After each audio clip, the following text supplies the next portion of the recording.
Listen up, all you all-day family members. Welcome into another show. It's Brett. It's Lofa. We're talking Seahawks and looking towards this big matchup with the Giants coming up on Sunday, coming off the first loss of the season in Detroit to the Detroit Lions and the NFL referees. It's hard to play both of them at the same time. Yeah, brother, you're right. It's exciting because I want to see how the boys are going to respond, right?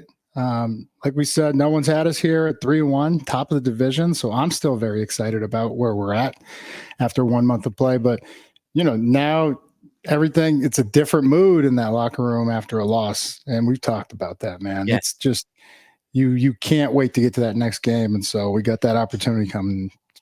I'm excited for that. There's so much to do on this episode. We're going to look at this upcoming matchup with the Giants. We've got Pat Leonard from the Daily News in New York, a real member of the New York media, joining us, Lofa, to give us the Giants perspective. We've also got Seahawks tight end Brady Russell sitting down with us. And of course, we'll look around the league and tell you everything you need to know from the world of sports and the world of the NFL. But jumping right into it here, they have to have a bit of a bad taste in their mouth after the Detroit Lions game. Surprisingly to me, Seahawk fans aren't as upset with that loss as I think they kind of, not that they should be upset, but they're just taking it a little lighter than I've ever seen in my entire history of being a Seahawk fan. So they better take care of business against the Giants. Otherwise, I feel like it will go the other way with the fandom. But have you noticed that people don't seem to be very upset, or I don't even know how to phrase it, but. Well, I feel like maybe it's because they're listening to us and our positivity around here, because we're always the silver lining, right? And being number one, right, is always good. And I think I'm probably more mad at the fans than I am the team, because the fans are not upset. And every other time we've come out with wins, and people still have stuff to complain about. But here now we have a loss. They're like, I feel okay. That's what I'm saying. And people, you guys got to comment below and tell me what's happening here. We'll go back and read. I want your feedback. Like, in the 3 wins that the Seahawks had leading up to that game, people were more upset after those wins and thinking that the sky was going to then fall. Then they did lose in Detroit, and everyone's like, it's not that big a deal. You can't play the referees also. And so it's still strange to me, because the Lions are seemingly the first real team we played. The whole narrative was that we hadn't played anyone real. Then we finally did. Then we lost, and no one really seems to care. That's where I was going, is that you can only play who's on your schedule, right? And then I think it was the number of injuries, and people's expectations probably had a little bit of a dip, but I'm happy that everyone's happy for some reason. I don't know. It feels weird to me. I'm a little uncomfortable with it, to be honest. It doesn't feel like my normal Seahawks fans and family that I'm usually surrounded with. But whatever, we'll try to get past it. I want to talk. What's that T-shirt you have behind you? Look at that. I'm leaning the wrong way again. Your background today. Oh, is that some all-day merch? You like that? Oh, is that a tease for what's to come? It is a T-shirt. And then there's Brett right there. Yeah, more info on that coming soon, but some brand new all-day merch on the way, everybody. Okay, so then let's look at this matchup with the Giants then, because the Giants are one of the worst teams in the NFL right now through the first 4 weeks. Even though they had a chance to win that Cowboys game, the Cowboys don't look great either. So that was kind of a matchup of 2 teams, like which one was going to lose it, really. They got to just destroy the Giants. They got to take care of business. I mean, let's shut them out. Like, what do you need to see from this game? I love what you're talking about. Shut them out with, after giving up 42. I mean, I know the boys are going to be pissed off, but shut them out. That it's hard to shut anybody out in the NFL. But I know they're going to come out and give their best shot, and I don't think the Giants offensively, defensively, or special teams have enough firepower or depth to withstand what we have. And I'm telling you, defensively, if that's where we're going for the shutout, just a couple turnovers, and we win that game last week. But we start destroying teams, and I think that's something we really have to focus on because it's a mindset, much like we've talked about. Third down, that's a mindset, getting off the field. So the turnovers, they come in bunches, as they say, and so I'm looking for them this week.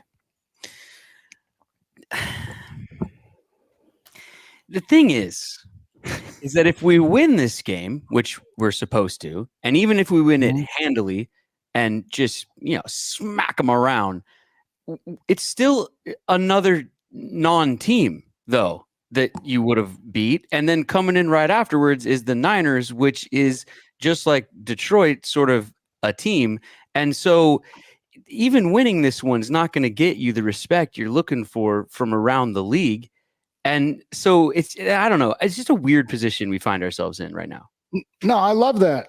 Don't give us any respect. I think that's what Mike McDonald and the whole team, really is they love to fly under the radar and thrive off of this. And just, go ahead. Keep saying we're not playing anybody or we're beating who we should. And, we'll let Thursday take care of Thursday. That is like probably my only concern with, maybe players looking ahead, but the way they play and just everything and the leadership that McDonald's display, I don't think we have that kind of problem, to worry about. I think they'll be ready, but it's take care of business first or it doesn't matter. Right. And so then when you get down the road and you look up and we only got like 2 losses, 8-2 or, 9-2, like you can't say we haven't played anybody.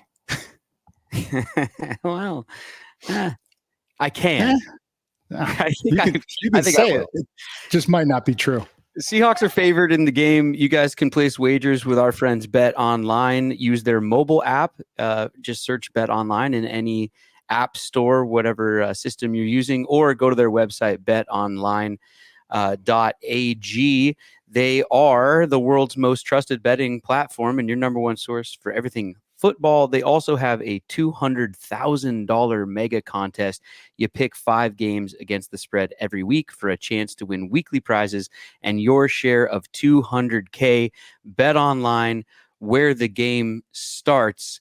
If you were a betting man on this one, Lofa, is Geno Smith going to set a new career high in passing yards this week, backing up what he did last week in Detroit? Yeah. I mean, their defense is depleted. They got, a lot of injuries themselves. They gave up 125 rating to Dak, a couple touchdowns, and I think every other quarterback, they're averaging 106 rating against them. And I know Gino only was he 85 last week, but for almost 400 yards, I think he keeps the train rolling, and it's going to be. I like that. I like those odds. How about the offensive line, which, again, so far this year has been offensive? And I'm going to keep using that joke for as long as they are. Oh, my God. Producer Katie's over it, but yeah, I'm a dad. It's appropriate. The Seahawks fans are calling for Haynes, the rookie, to get in there and get some more playing time. He's looking solid when he's in there. Should he be in there more often? This is outside my area of expertise as I was a linebacker, but he presents problems in terms of good problems when you have him on offense. He can get up to the second level. He's a great athlete. And by second level, I mean, any, linebacker or safety, he'll handle business on the double team chip and then go straight up and just maul those guys. He is a finisher, like finishing blocks, dumping people out. And that's the attitude and mindset you need in the trenches. So does he deserve to start? I mean, the numbers will tell in terms of production when he's in. And I think, as they look closer at that as a self-scout, coaches do that. And remember, Pete used to always put up the numbers, right? Whether it was tackles, sacks, interceptions, and you just see certain guys climb that ladder and then get more opportunities. So pleasantly surprised with the rookie. And, if the numbers are there, then I think he'll earn that opportunity. As I look at the injury report here, if I subtract the guys that are FPs, so full participants, they're on the list, but they're fully participating. But even if you subtract those guys, there's 13 more guys that are on here that are either listed as LPs, which means limited, or DNPs, did not participate. Murphy, Dodson, Hankins, Maffei, Farrell Brown, Noah Fant, that's 2 tight ends. Oh, and then Brady Russell's also on here. That's 3. No. Tyler Lockett, Jerome Baker, Julian Love, Chenna's still on there, Leonard Williams, and Cameron Young. I think I read them all. What's it like? I mean, have you ever been a part of a team with this many injuries? And then what's it like going into games with guys from that are the backups? Yeah. I'm going to be honest. It's a little unsettling, These are your brothers. You hope that they all are in health, but once you take that first snap of padded practice, nobody's 100%. You just tough through it. 2008, Holmgren's last year. I think we had like a league record, not just in injuries, but like guys on injured reserve, like means that they are done. And I think it was something like 17 or 18 guys. Haas had like, I think it was 16 games. I think he had 14 or 15 different combination of starting offensive lines. Yeah. That's some getting used to now. Like, not gonna work. And you don't have time, right? So, but I expect him to make, the right adjustments, and good for AJ Barner. That's the only thing I heard positively out of there was he's the only one that's not injured in the tight end room. He's the only one ready to go. Yeah. Is there any concern about this being a trap game? And as a former player, are trap games a real thing? I would like to believe they're not real, but does it happen? Absolutely, it happens. And I couldn't tell you if this is a trap game, not being in that locker room, but just with the way they play and, hearing McDonald and all these coaches talk, I don't think they would ever let their guard down. You can't in this league. Any given Sunday is literally, that's a real term. I remember 2010, we were struggling, and then we went on the road to Chicago. They were about to have their bye week, and we beat them like 24. Hester almost took one back to like tie it up, but it came down to an onside kick. And, I remember all the reporters and media is just like, oh man, Chicago fell into a trap game. And we felt that disrespectful. We're still a bunch of pros over here, but if that's how they felt, that's how they felt. Right. Yeah. Yeah. I mean, you can't get caught looking past this one, but it is a division rival coming up next. And so we just got to take care of business in this one. I'm honestly not nervous. Like in years past, I would have said, this one's got me scared and all that. I'm honestly not. I feel confident in this team because of the things that you said. Watching McDonald in his press conference, they gave up all those points to Detroit no matter who was on the field. He can't be happy with that. I hopefully he hasn't slept a wink. He's just been up planning and scheming and trying to figure out how to make this shutout happen on Sunday. See, partner, that's why I'm nervous, because every time you say you're not nervous. Is that what happens? I'm attuned to trends, and much like you always brought up Colt McCoy and not nervous, and teams we should beat, not nervous. That scares me. Okay, then I'm super nervous now for this one. There you go. I'm back to my standard operating procedure as a Seahawk fan. How can we beat these Giants with Drew Lock on the other sideline? Is he giving them all of our secrets? No, because it was a different. No, yeah, exactly. There you go. See, I love it. I love that you were aware of that. No, but we love Drew. Hope he's all right. I know he went through a little bit of an injury with like a hip or something. So see, even Drew's on the injury report, man. Like everyone's injured. It's a crazy year. I'll say that much. What's it like getting ready for these games on a short week? Oh, it's hell. And if you thought it was bad as a player, try being a coach. Most of the guys just slept in the office. And this one isn't as short as the one that we'll talk about, next week, but everything, just congested, or you're trying to get it all done. time is of the essence. And so I really like the walkthrough tempo. I feel like guys learn more in those kind of practices. Like, if I were ever a head coach, I would always make practice first, like when we do go pads, because like usually this is how it goes. They give you the walkthrough, which is like a pop quiz to the test, which is practice. And they always do it that way. I would do it the other way, right? Because I'll tell you the one thing that always got me as a player, as much as I studied, took home film, everything, if we had to practice first and I messed something up in practice, I would never forget it. Like years later, I remember practice plays that I messed up on. Wow. And I think everyone goes on autopilot if you go walk through first and then go practice in the afternoon. It's like, okay, well, he better get it the second time around. But no, it's that feeling of embarrassment, messing up on a play and letting your brothers down, that kind of, always stays there so that you're always paying attention. That's what I would do.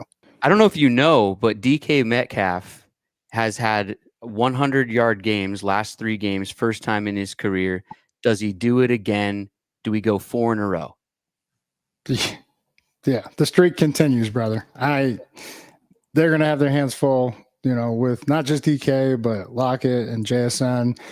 It's, we got one of the best wide receiving cores in the NFL. But it's just cool to see DK fully utilizing his talents. And this, I don't put this on DK or even other coaching staff. It's just like guys got to find their rhythm. And I feel like the chemistry between him and Geno has reached that level. There's a trust level that has to be there for the receiver and the quarterback. And it's special what we're watching right now. It's amazing. It's everything that we've wanted, right? Everything you're like, can we just send him on go routes and show off that speed? Yeah, totally. It's happening. Yep, absolutely. I mean, it finally, we seem like we have a coordinator and the coaching staff that wants to use the players that they have for the specific things that individual player is, good at, or seemingly doing the thing that we all think they're supposed to do. Because in the past, people have come in and then it's like they don't even throw them the ball. So as a fan, it's nice to finally see it going to the places that I kind of think it should be going to. Right. And I mean, that's kind of a credit to your boy Grubb. Yeah. I mean, you were big on him coming up here, and, everybody had their concerns, college pro game, but the way he's getting him the ball, even the routes, when everybody's like, oh, he can only run these minutes. The comeback that Geno threw and he toe tapped like 20 yards, that thing was a thing of beauty. And that was something that everyone previously believed he didn't have in his repertoire of routes. And so it's just like, okay, cool. Like this, Grubb's put full faith into DK as a complete receiver, not just, okay, catch the hitch and go, or take off and go, right? It's cool to see. Yeah. Let's get a Giants perspective on this thing and bring in Pat Leonard from the New York media. I don't know why. I can't stop doing it. I just can't. It's a good accent, but it reminds me of gangs in New York. Right? The butcher. Like Goodfellas or something. Yeah. Leonardo DiCaprio. Oh, that's a compliment. Hey, speaking of movies, Katie and I are in an animated movie that comes out this weekend. And you never told me. Well, we actually did this a long time ago. I think it was during the pandemic. We were, this project was brought to us and we did our voices on it because we have all the recording equipment around here, sent it in. Every actor, actress in it just recorded themselves, sent it in. And then it was all compiled into this beautiful animated feature. It's called Unicorn Boy. And it drops on Friday. You can watch it video on demand. You can rent it, from any of the streamers. It stars myself, producer Katie LeClaire. It stars Patton Oswalt. Maybe you've heard of him. Maria Bamford, Michelle Trachtenberg. Our friend Bo Murchoff is in it. It's produced by our really good friend Neil Gargiulo and created by Maddie Keel, who's an animator that you're gonna hear their name. I mean, just incredible. Like, did it all themselves. 165,000 cells of animation to make up this one movie. That sounds like it's pretty epic. Yeah, it's really great. It's a story about finding yourself, and it takes place a bit in a fantasy land and then also in the real world, and the animation's just beautiful. All looks watercolored, and the score is incredible. So check it out there, everybody. Unicorn Boy coming this weekend. And then, hey, speaking of seats and tickets and, all that kind of stuff, epicseats.com, everybody. We have our giveaway because the Giants game is a home game. All you got to do is sign up for our email list. There's a link below this here video. Click on that, submit your email to us, and we'll put you into pretty much all of our giveaways, but definitely this Epic Seats one, and you can win tickets from us. Now let's get Pat Leonard on the phone. All I was going to say, Pat, is nobody in Seattle is afraid of this Giants team, and everybody's basically chalking this one up as a W already. Tell us why we're wrong, or do you agree with us? So I do agree with you. I think Seattle wins and covers in this game, but I would say the last two meetings they've had have been much closer later in the game, I think, than the final scores show, right? So, like last year, that game was 14-3, late third quarter. If the Giants don't throw that pick six there, it's going to be 14-10 going into the fourth in the Giants' home stadium. And then 2 years ago in Seattle, that game was 13-13 with 11 minutes left in the fourth quarter. So if you're a Giants fan, that's the silver lining of how this could turn possibly. But to your point, the Giants have only scored one total touchdown in those two games. The Seahawks, I believe, have, 16 sacks in the two games combined. Mm-hmm. And the turnover battle, which is the one I'm continuing to watch because the Seahawks and Giants are both minus in the turnover differential right now. It's 6-1 in favor of the Seahawks right now in this matchup over the last couple of years. So, I think from the Giants standpoint, their offensive line looks so far like it won't be the sieve that it was last season when the Seahawks had 11 sacks here. But, as we've outlined just now, even if they're protecting Daniel Jones, they've really had a hard time getting in the end zone against the Seahawks in general the last couple of years and also this season. 15 points a game. They only have 15 total points in the second half of all four of their games combined. Just tough sledding for a Giants team. And as I come to you guys right now off the practice field, Malik Nabers, even off of the long weekend with the extra week, still in the concussion protocol.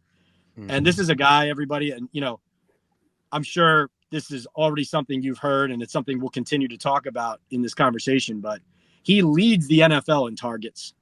His target share with the Giants is insane. It's 52 targets of the team's 145 total. So Nico Collins is second with the Texans with 43, and that's pretty much 36% of the Giants' target share in the passing game. So without him, what does their offense really look like? That was going to be my first question, was about Nabers, not only just because of the threat he is with the Giants, but because of his production so far on the Seattle Sea Chickens, which is my fantasy team.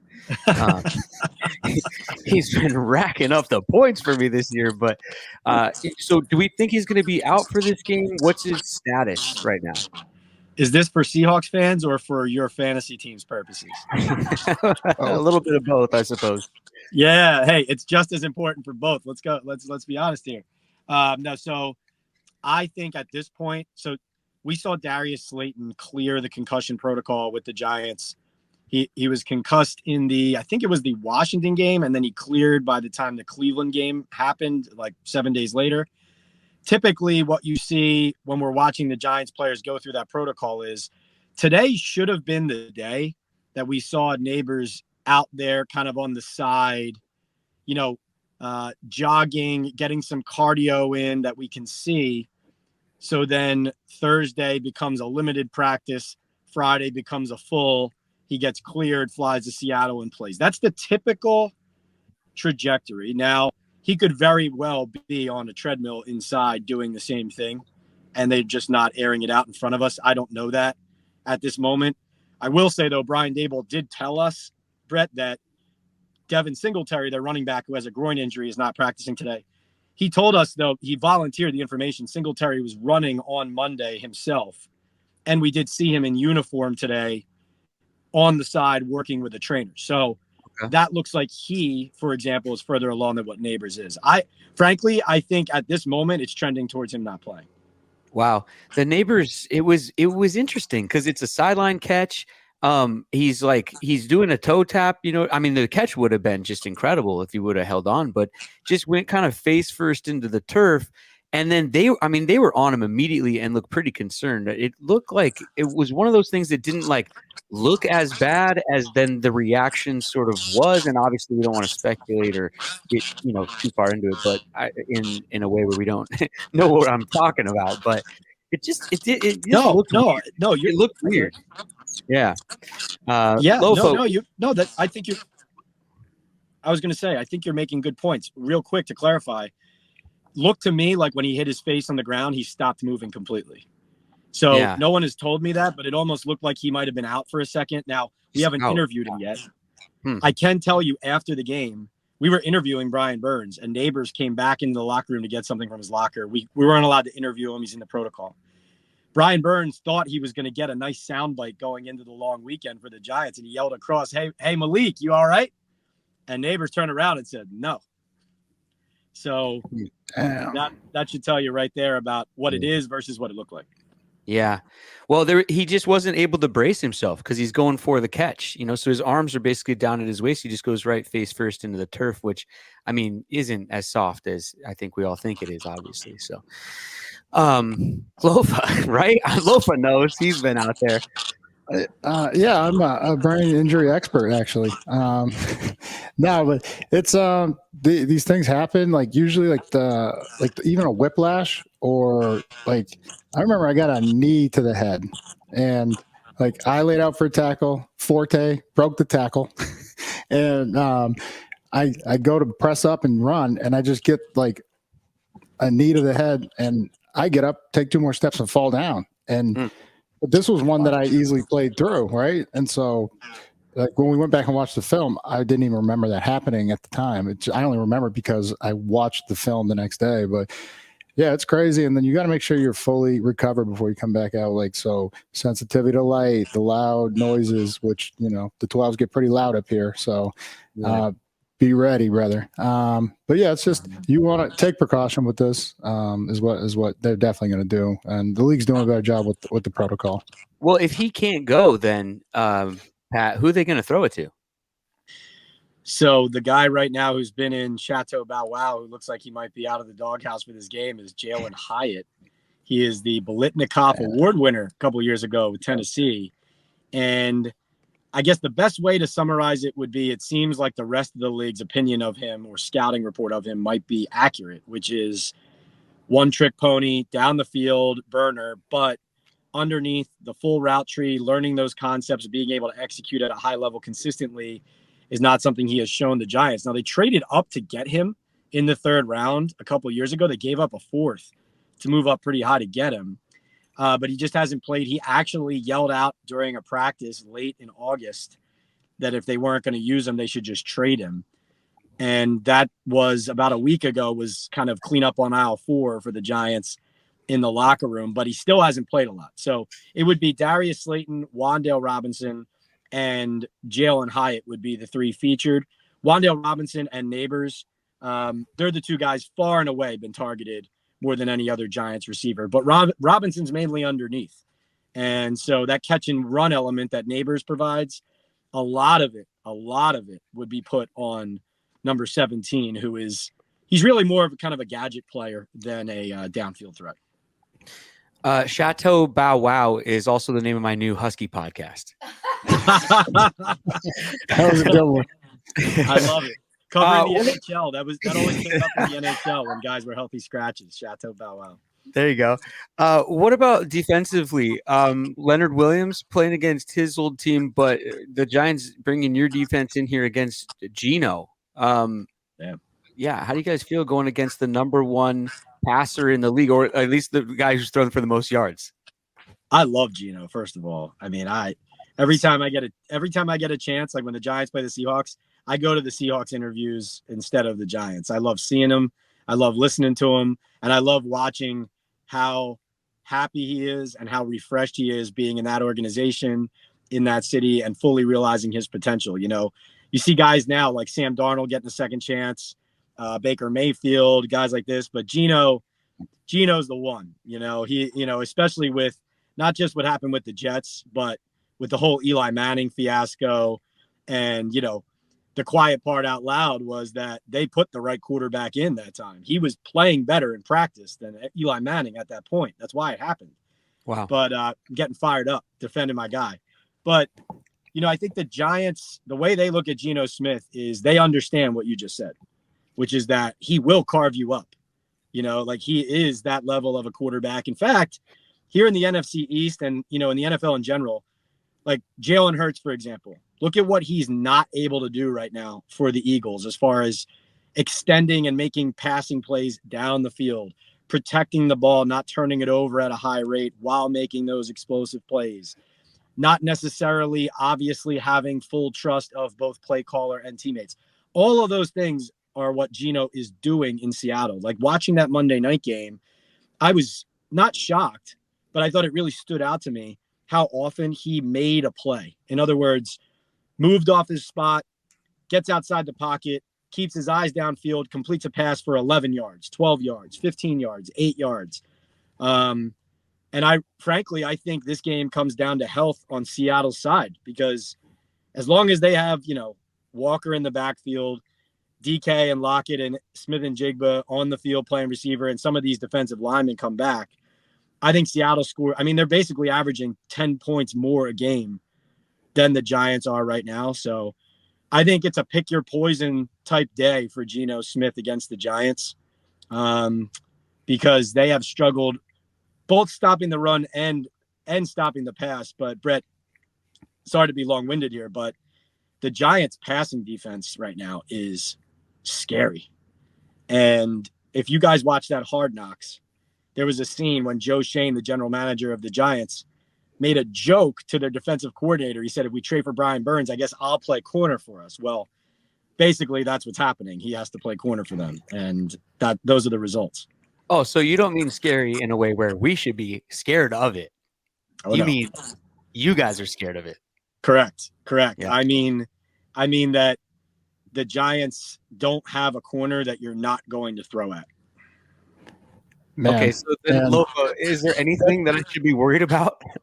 that just makes me you should always have caution going in, but I know we're going to practice hard because we just came off our first loss. So, I know they're pissed off and they're going to be ready to go. I don't know if Leonard's going to make this one or if Julian Love. By the way, I want to say shout out, Pat, to you and the Giants for giving us two of your best players and best leaders. I guess I might have jumped the gun on that one with Leonard playing against his old team. The report's not even out yet. So, but yeah, just we were down 5 starters last week, no excuses, and then we lost Julian Love. So I think I'd take more caution into this game rather than just saying it's going to be a rollover. And I just hope we're not looking ahead to the Thursday night matchup against the Niners. You know what I'm saying? So, but it's was it Colt McCoy that came in to Lumen a couple of years ago, like before the 2 games that Pat referenced? It's always Colt McCoy. There he is again, right? So I wouldn't be surprised if they sign him just for this week, even just as a good luck charm, because the guy's like undefeated against us. But that's right. But yeah, concerns. Okay, maybe Hyatt just has the speed, but it's a one trick pony. You said that's a damn good trick though. He can fly, and then you got Wandale underneath doing the short intermediate routes. So. We will not take the Giants lightly. And, I think we'll be ready for this game, Brett, to tell you the truth on how I feel about it. Hey, Pat, who scares you more, DK or K9? K9. K9 for sure. And that's nothing against DK. I mean, I think, against this secondary, we know Metcalf could go for a 75-yard touchdown in the blink of an eye and change this game. But the Giants, tackling, especially in the outsides, again, the corners, the kind of this edge setting, like Brian Burns. The way the Giants can wreck a game is their pass rush. Brian Burns, Dexter Lawrence, Kayvon Thibodeau, if they get going, if the Seahawks are in obvious passing situations. But K9 scares me because, he's an effective runner. He's an effective pass catcher, and he gets outside, gets in space. He makes everybody miss. So a Giants team that already kind of struggles there on the fringes and on the edge setting. I think, the Giants recipe, as Loaf is saying, the Giants do have some elements to keep an eye on, and they're going to try to, even though they can't run the ball. They did ball control with their passing game against Dallas last Thursday, even without a running game. So they're going to try to hold the ball on offense, keep their defense off the field, and make it work. The reason K9 is scary, though, for Seattle is as explosive as Geno's been. If Seattle wants to counter that with their running game and with giving the ball to Kenneth Walker, like, we know they can do it. And I don't think the Giants have the pedigree in their run stopping to be able to get them out of it. So, I think that's what makes them kind of 360 degrees dynamic as an offense, not just with how Geno's playing. The NFC East is kind of wild right now. I mean, this Cowboys-Giants game, I was watching it. I was like, man, is this just a game of like which team is worse, or is one of these teams going to take this thing? Because both of them had a chance to win it there at the end, and then whatever's going on with Philadelphia, and then you got the Commanders and Jaden Daniels just, seemingly going to run away with this thing possibly. Yeah, it's really interesting because even the Washington, obviously, with an explosive offense nowadays, you're going to be competitive in any game.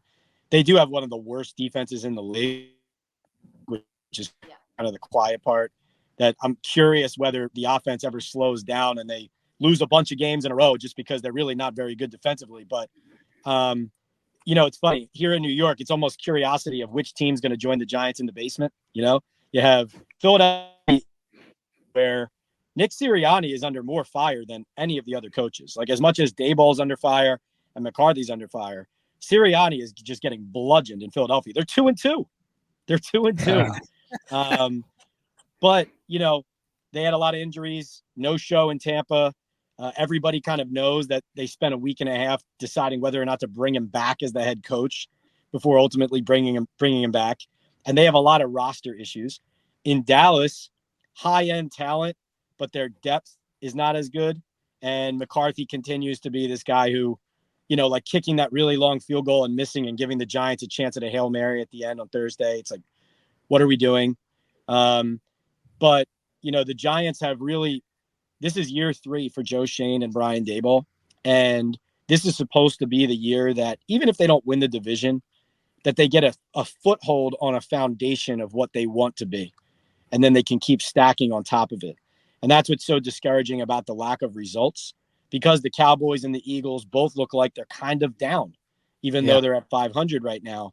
So if the Giants can't take advantage now, when do they? And of course, gets rubbed in their face a little bit that they were so heavily in the market for a quarterback this spring. They didn't have the pick to really get the guy. And then to watch Jaden Daniels and what he's doing so far in Washington. We got to predict the scores here.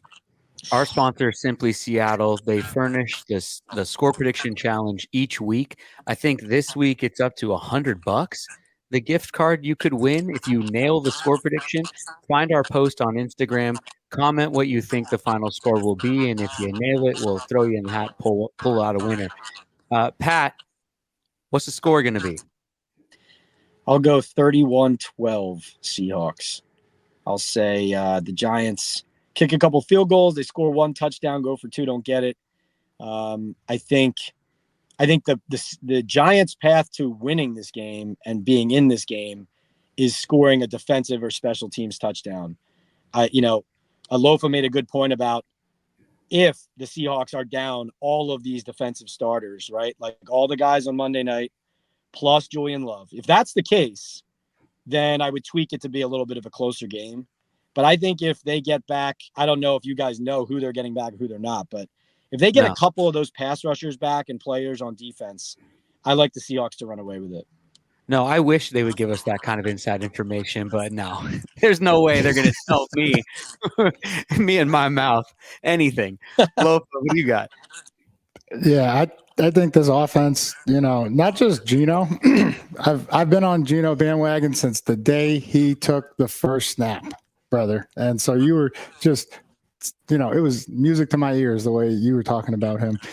I think he stays hot. and continues to make all the great plays. And we even had the run game going last week. We just fell behind by 2 scores and had to just preserve some clock, which is why. But we had 7 yards of carry with almost every running back, and that's a good sign, right? So Yep. I'm going to say we just got a 40 burger put on us. We're going to put up a 40 burger. So give me 41-17.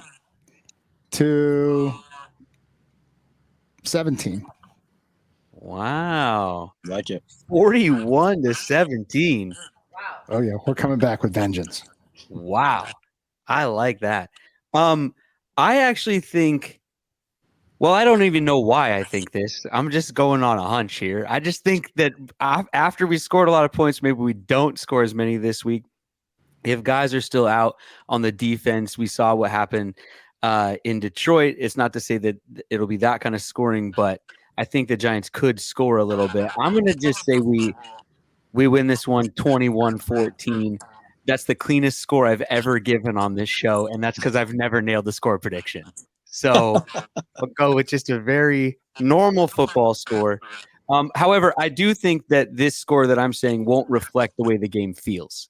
However, I think it'll feel like a blowout, just might not necessarily be on the scoreboard when it's all said and done. Thanks to Simply Seattle for furnishing that one. And Pat, thanks for being here, man. The Talking Ball podcast, everything you're doing over there with the daily news and all that. I want to get you out here on this though, because we usually don't have media members here on the show, but we talk about the media all the time. Like for you guys and the job that you do and being in the locker rooms and all that stuff. Like you're in New York too. You're in the media in New York. Like, just what goes into asking a good question when you get into those rooms and you get in front of these guys? That's a good question. I think, I heard what Lofa was saying earlier about you have to sound like somebody who, first of all, cares about the person you're talking to, in my opinion.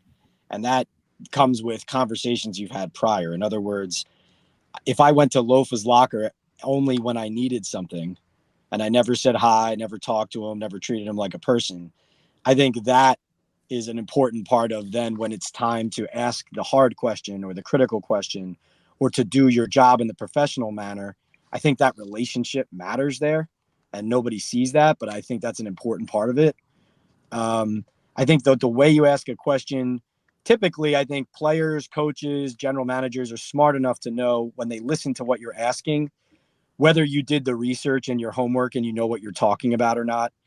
Also, I think it's important to remember very, very consistently that you don't know as much as the person you're talking to about what you're asking them about, right? So, like I always tell guys, if I ever write or say something that is way off base or I give credit where it doesn't belong or blame where it doesn't belong, please correct me and explain that to me. Ask question, tell me why, right? Because I think it all comes back to just being genuine and transparent. You also have to remember, though, like you said, being in the media and being a public figure, but also being in New York, you have to remember that what you say and do and talk about and write carries a little, it can carry pretty far. So, for example, when I asked Brian Daboll after their loss against Washington if he was concerned about his job security, and he stared a hole through my soul and it went viral. And I was catching a lot of heat, indirect and direct, about why the heck is he asking that question? He's trying to get a coach fired, all that. I thought very hard about that, and did a lot of reporting to inform that was a necessary question at that point. And I would have never asked it otherwise. But you have to recognize that it's not just about this question deserves to be asked. It's also, is it fair to the person you're asking? And also, can you justify it? Can you defend it with the facts and information that you have? That's kind of a lot of different questions and answers. But I think it really just comes down to thinking about it as a human being and treating the people that you're talking to and asking questions like human beings. Yeah. Well, thanks, man. Thank you for your time. Said. Thanks for answering the question too. Yeah, well said. Very, very well said. Thanks, Pat. Okay, let's fly around the league with our friends from Delta. Everybody, It's a Delta read. Go with the throw. You can earn 1 mile for every Seahawks passing yard this season with Delta 12 status. Sign up and start earning at 12status.com. Open to legal residents of Washington. Must be 18 years or older. I mean, last game you could have got darn near 400. 5 yards short of 400 Delta Sky Miles. And I look, even if your next trip isn't with Delta, just sign up for this because you know you're going to fly Delta at some point. So check them out. Lofa, looking around the league, the resurgence of quarterbacks, it feels like the year of the comeback player. You got Baker doing his thing, Darnold, Flacco. Which one's your favorite? I mean, they're all just great stories. Gino, like you said, leading the league in passing, right? Oh, yeah. But Baker, I think he might be my favorite because I've taken a lot of shit over the years for having his back, but it always came down, Brett, to his story, right? I said, this guy walked on. Yeah. Won a couple games, got hurt, and then when he came back, they were like, "Oh, well, you're not the starter anymore." And he was like, "All right, transferring." All he does is go on to Oklahoma and win the Heisman, right? Yeah. And keep them in contention year in and year out. So, just incredible confidence by that kid, and just I'm happy to see him, really making football the focus because he was amazing in those commercials. You know how I love my commercials, but. Yeah, but he's focused up and he's doing well. Who's your favorite out of this? Well, he's a great personality too. That you nailed it with that. I mean, and the league needs fun people like that. He kind of got knocked by Tom Brady for using the word fun in terms of like football, but in terms of personality and off the field stuff, like we need fun personalities in the league. So good to see him balling out. Honestly, like I'm happy for Sam Darnold. I'm happy for your Trojan. I feel like, people should be talking about Geno just as much as these other guys and all those sorts of things. And we talked about how everyone was giving so much love to Darnold earlier in the year. But I am happy for him because obviously he's a guy who had the talent, maybe didn't have the pieces around him, wasn't in the right situation, but has found himself in that situation now and is just flourishing over there. Well, yeah, absolutely, partner. And, the one thing I will point out, the common factor between Geno and Darnold was the Jets. And I'm just saying, like, there's a trend there because they were both drafted high. And it's, confidence is everything as we talked about. And you could really hurt a quarterback, which is the hardest position to play, hands down. By either playing them too soon, not having enough weapons around them, not protecting them with a defense and a run game. So, I think that's kind of what I'm seeing. But how about Flacco? Yeah. Just comes in off the bench, Richardson goes down, comes in. I didn't even know he was with the Colts. Thought he was still somewhere else. 2 touchdowns, just balled. And unbelievable. How about Andy Dalton? Yes. Not necessarily getting, I think they lost last week, but he's coming in and, calming everything down there and just that veteran presence. And there's some reports even that like Bryce is taking it not only very well, but like back to his old self when feeling maybe some release of some pressure and just getting to sort of sit and watch and learn. Yeah, no, absolutely. And, it's the right move. Dalton, he gave us hell, right? If it wasn't for the 12s and all the noise and all the delay of games and false starts, because I really felt like they kind of had us, but they kept checking and they kept like getting unnecessary penalties and yes, he got them into a perfect play a couple times, which they took advantage of us, but it didn't call for that. And it ended up putting them behind the sticks. And then they had to punt more than, they were scoring at that point. Yeah. How about, drama with some older quarterbacks? What about Aaron Rodgers? You brought up the Jets. We got to go back there for a second. Seems like there's just more drama there with the JETS.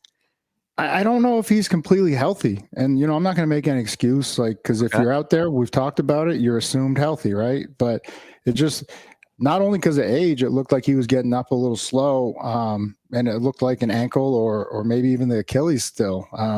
But those are tough to come back from at any age. Had two of my best friends, Leroy Hill and Julian Pearson, they tore their Achilles, and they told me, and they did it when they were younger, and they were just like, dude, you definitely lose a step. You don't feel right until 2 years later. Yeah, but that doesn't make you at odds with your head coach, you know. Or I didn't see it with sort Saleh. Is that days of our lives drama? Is the drama I'm talking about. Okay, I didn't get to see what happened, but I saw that they said our relationship's good, right? Well, a couple of weeks ago, there was a weird celebratory, not celebratory moment on the sidelines where like Saleh went for a hug. Rodgers' chest pushed him away from a hug. It was a little weird. And then the very next week, Saleh's talking about Rodgers' cadence, and there's cadence drama in New York. And then everything you're seeing on the internet is who really runs this team. Is the coach actually in control, or is the old man star quarterback truly the leader? There's just drama, man. I mean, how does it go with these vets and then these coaches? And it can be sticky sometimes trying to create that. Sure. Like, definitely there's a dynamic there. And, it's one that it's a fine line for, and, even though Saleh is still a younger in the league, head coach, there's been like kind of a youth movement like McDonald and some of these guys. And it's got to be tough. Like when so McDonald just worked out, not to go totally different direction. I'll get back to this, but he just worked out Peters, who's like 6 years older than him. Dude, Peters is older than you and me.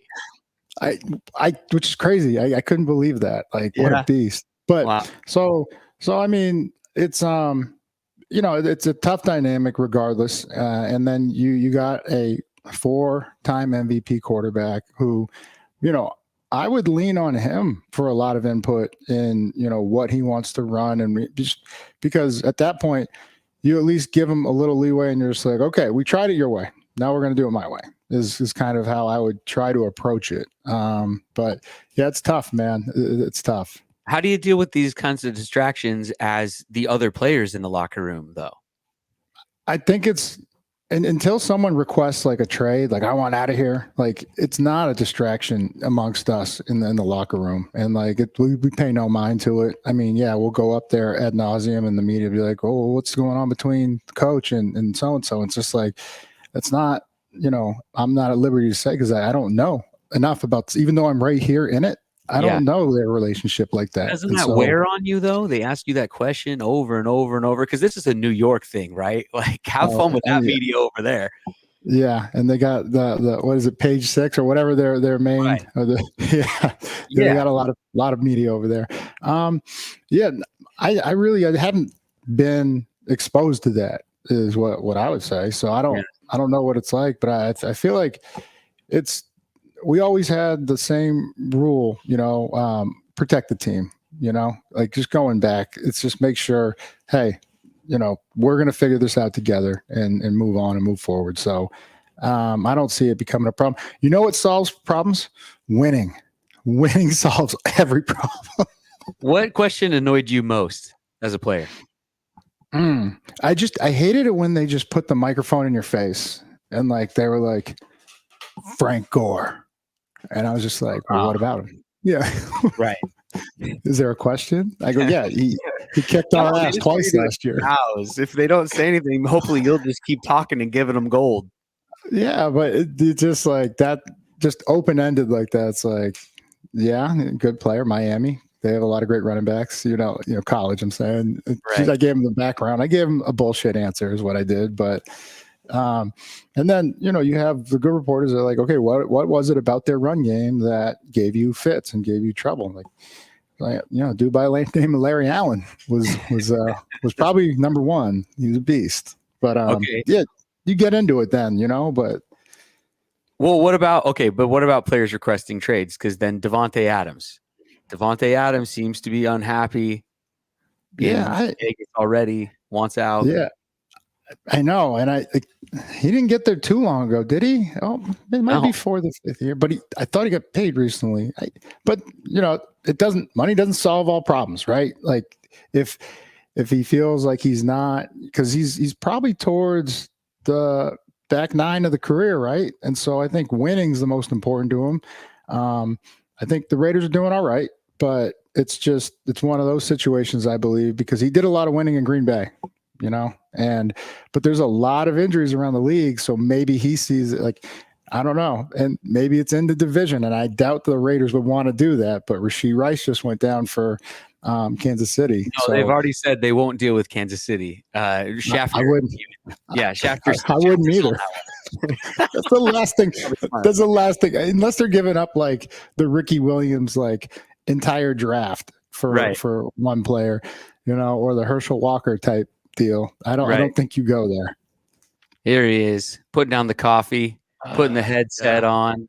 Look at that. Look at the flow, Lofa. The mane is in full effect today, as we knew it would be.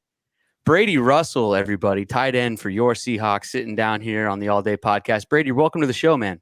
Well, thanks so much. It's a pleasure to meet y'all. Man, you too. How long you been growing that hair? My brother's wedding, 2015, so 9 years. Wow. I know. Do you have any flow idols? Is there anyone from the NFL that you're patterning this thing after? No, I think there's a lot of people in the NFL patterning it after me, if we're being honest. There we go. Okay. Well, then we got to get this guy an endorsement deal. So what's the shampoo and conditioner of choice? I think it's L'Oreal. I get it from Walmart. I ain't doing anything too special. I heard of L'Oreal. Is that? I think it's L'Oreal, but I switch it up. Are we adding some coloring? What are we doing? What's the routine? No color. I just condition it maybe almost every day. Shampoo it like once a week. That's about it. Because the shampoo dries it out. You can't do that too frequently. Throw some leave-in conditioner in there. That's good for it. Keep it moist. That's about all there is to curly hair. Get the knots out with my fingers. Nice. Right on. We got to talk about football, though. Yeah, no, I'm here for football, boys. I just miss my hair. I miss my hair. Nicknames, man, and just we're fans of yours, buddy. Like we had you as a preseason MVP here on this show. Lofa has given you a nickname. Lofa? WrestleMania 38. Are you a wrestling fan? I like it. Yeah. It's kind of a shame that I'm not with the head on my shoulders, but I could be if they invite me. I'm telling you, down in the ring. Your athleticism. So, and I'll just take it. But yes, WrestleMania 38. So, don't be surprised if I do make a shirt. I like to make shirts. This is one I made the other day. Hey, I'll wear it to a game too. Oh, well, I was actually just going to wear it to a game. I was just going to make one of you for me to wear. I know that sounds weird, but I'm such a big fan. I think it was because when we went to camp, I watched you make a one-hand grab. I watched you work back to the ball. So and then the touchdown against the Chargers, right? That guy should have killed you, but you came back to the ball. And I'm trying to teach all my young receivers and tight ends, come back to the ball. Where did you get that? Where'd you get that from? I think a lot of it, I'm year 2, so it probably seems like I'm young, but I have a lot of more veteran traits because I spent 6 years in school and got a lot of knowledge of the game from lots of different coaches, former NFL guys, former non-NFL guys that just have different experiences. So when you piece that all together, I think I have a pretty good knowledge of the game that can take me a lot longer than a normal 2-year guy, if you will, I guess. It's spatial awareness, my man, and you got it in spades. You watch Tyler Lockett, JSN, all the great receivers. And I tell the kids, I'm like, look, unless you want to just sit there and get hit, like move towards the ball, and that creates the separation. And so, yeah, dude, I was thoroughly impressed with that play in LA, man. It's your first year. I appreciate it. It's your first year in Seattle, Brady. I don't know if you're aware, but the tight end room has a reputation for being a little silly, maybe a little fun, definitely having a lot of personality. Can you tell us what this tight end room is like? I'd say this tight end room is pretty similar. We're a very close unit, which I think, I've only been here in Philly, so I've only been in 2 different rooms, but that seems to be, and tight end I guess speaks towards it as well, but a common thing across the league, because so many of us have come from kind of you got to get it where you can, I guess. You aren't necessarily the main focal point of the offense or something. So when I see like AJ scores touchdown, or I see Noah have a big play, or Pharaoh have a nice pancake play, like any success in the tight end room is a win for everybody. So I think that goes a long way, and you definitely see that in our room as well. Rookie moments. Welcome to the NFL moments. What was your welcome to the NFL moment? Oh gosh. I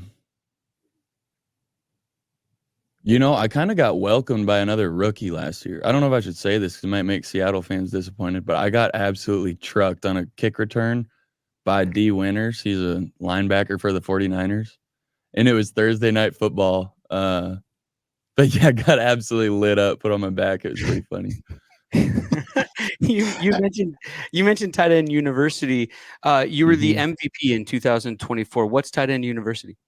It's just it's almost a big social event in a sense. Like, it's just a chance to build relationships from guys all over the NFL.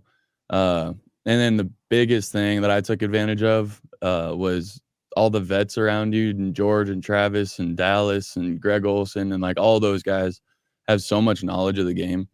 And if you can kind of pour into that, like ask questions whenever you can, just pull them to the side and be like, all right, I'm thinking this when I see this coverage, or when this guy's playing a tight 9 versus a wide 9, how do I want to handle that on an outside zone? Like, all of them got so much information, and you can learn so much. And I think that could be a pretty big reason why I had the jump I did from last training camp to this training camp. Will you take us all the way back and introduce us to a young Brady Russell growing up in Fossil Ridge, Colorado, and just sort of who got you into football in the first place, and it was your coaches and people along the way who inspired you to stick with it? It's kind of been in me since I was a kid. Both my dad and my uncle played in college. A lot of people did. And there's kind of a funny story. When I was in kindergarten, we were making Valentine's Day cards, and the teacher called my mom all upset. She was like, Brady he doesn't want to do this, whatever. And I had told her I was having trouble cutting out hearts. And I was like, Miss Clark, I'm made for football and nothing else. Like, I don't know why am I doing this? And so she called my mom all concerned. My mom thought it was funny. But yeah, from a super young age, it's just been a football guy forever. How old were you when that happened? That was my kindergarten class, Bacon Elementary. Man, the man knew in kindergarten. See, ever since I was 7, first grade is the first time I played football, and I told everybody this is what I was born to do. And so, man, that's that story really grabs my heart, and I appreciate it. But and even to that decision, like when you left high school, I read you had offers. One was Northern Colorado, which one of your brothers played, I believe, and then but you chose to walk on to kind of, this is the get it where you can mentality, right? At Colorado, rather than take the scholarship. What went into that thought process? To be honest, I just had a lot of belief in myself, and I'm a Christian as well, and like spending time in prayer and everything, it was just like, I'm worth more than I'm getting right now. And I think if I go, well, my dad had 2 free years of school from his military service left too. So he's like, you got 2 years to earn a scholarship if that's really where you want to be and you think you can make it happen. So I still remember though, having coach, like I had high school coaches that were like, are you sure you don't want to, you go take this and be a star at Weber State or wherever, or you can go to Colorado and play special teams your senior year. I was like, I don't think I'm going to go just play special teams my senior year. I guess that's the difference right here. But yeah, definitely a deep innate belief, if you will. Hey man, team's playing great, 3-1 on the young season, sitting in first in the NFC West. Can you talk about the vibe, the mood in the building, and then what it's like to get ready for this game on a short week? Yeah, I think the mood in the building is nothing but positive energy, which is really encouraging. Because I've been on a lot of losing teams in the past, and it's easy to hang your head after a loss. But it seems to be take this loss and run with it rather than dwell on it. Let it be a positive. Let it remind us of who we are type energy.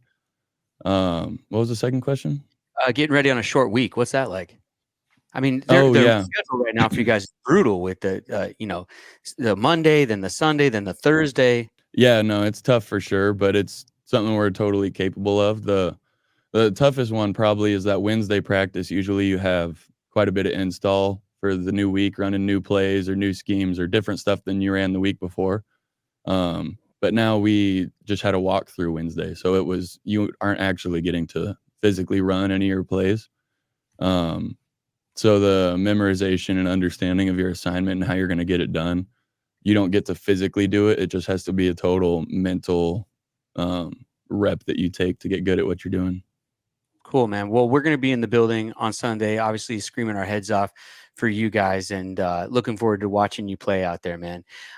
Last thing to do with you here, let's break it down with our guy Brady, right, Lofa? We got this list of questions, Brady. Producer Katie put 2 minutes on the clock. Let's really get to know you here with this list of random questions, all right? All right. All right. And Lofa, it's rapid fire, so keep it down over there, all right? Number one, Brady, do you collect anything? No, I'm trying to be fast too. No. Number two, do you put ketchup on a hot dog? Yes, but also mustard. Okay. Number three, do aliens exist? Yes, and it's us. Number four, Pearl Jam or Nirvana? Nirvana. Okay. Can you count to 10 in a random order? 8, 3, 4, 7, 1, 9, 2, 5. You're missing 2. 10. Miss 6. No! 6. Hey, I speaking of number chose not to do that. That's the devil's number. Oh, we're running out of time. By choice. Number 6, what's your guilty pleasure snack? What do you pig out on? I really don't. People always say that. I think it's easier to just not have one and not indulge. Oh, I'm so jealous of that. That's why he has abs, fellas. That's why he has abs. Number 7, beach house or mountain cabin? Mountain cabin. Do I have a boat? Sure. Mountain cabin with a lake. Why not? Number right. 8, how many tattoos? 4. Hopefully more pretty soon after season. Number 9, pancakes, waffles, or French toast? French toast. Oh, running out of time. What's the last regular job you had? We're going to get there. I worked construction in high school, college. I would do a lot of stuff like loading trucks, semis, and I renovated a house, that kind of stuff. Number 11, what other sports do you play? I love volleyball. Nice. Huge volleyball fan. Indoor, like on the court, or are we talking beach volleyball? Next question, Brett. Next question. I'm sorry, I'm interested. In the sand. Okay. All right. Last question, number 12. What is your favorite fruit? Mango. And can you break it down for us? So at the end of every episode, we put our hands in the middle, just like you guys do at practice or after a game. And can you lead us through it here? Yep. Give us a breakdown, Absolutely. buddy. Hawks on 3, Hawks on me. 1, 2, 3. Hawks. Thanks a lot, Brady. Go get them, man. Absolutely. Appreciate y'all. Nice to meet you. I'm gonna send you some shirts, bro. You're gonna love them. Hey, I'll wear them. Absolutely.